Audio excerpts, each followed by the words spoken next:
So the topic I brought for the evening is there's a lot of back and forth with some of the manufacturers switching over to linear rails, and Yep. as we know, a lot of the bargain printers have the POM wheels that they run on, and I want to talk a little bit about the pros and cons of both of them for those that are out there looking at buying printers.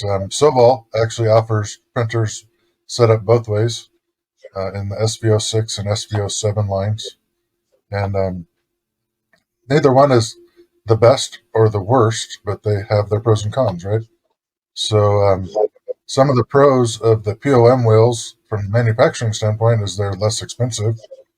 They just have to machine a bracket with an eccentric wheel so they can be adjusted. It allows for a lot more tolerance in the machines. But there is an added advantage too.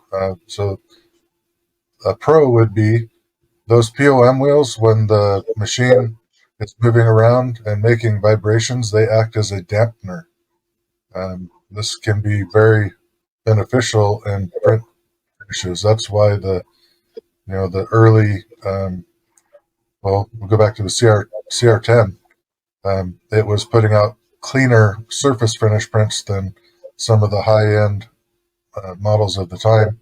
And part of that was lent to the fact that the POM wheels were doing dampening of the motion as the axis moved around.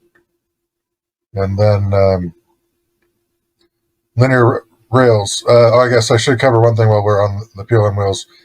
They generally have a semi-sealed bearing, so there's not much maintenance to do, and they're not very subject to damage by dust or dirt getting into the bearings.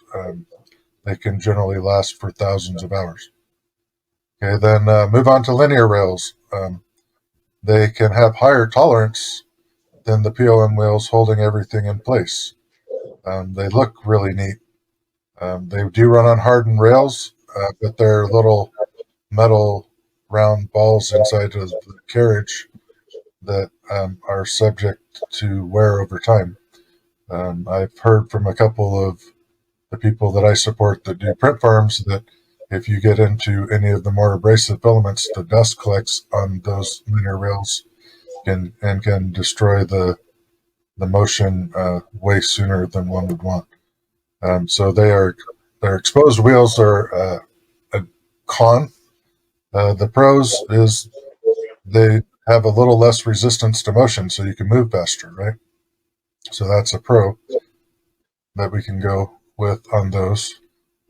One of the cons is we've lost the dampening that we got from those rubber tires, right? So unless you introduce some sort of vibration dampener between the carriage and the hot end or something of that ilk, they can actually project some of the machine's noise through the hot end into the print finishes. And we're talking microscopic things here, but it does make a difference. So I can't say that one is greatly better than the other, but I figured it'd be good to educate the community for those new people that are coming in, especially as to why you might want to get one model over the other. And there's a sub discussion to this in the linear rails between round linear rails and square linear rails as to tolerance and things or whatever, but that's for another day.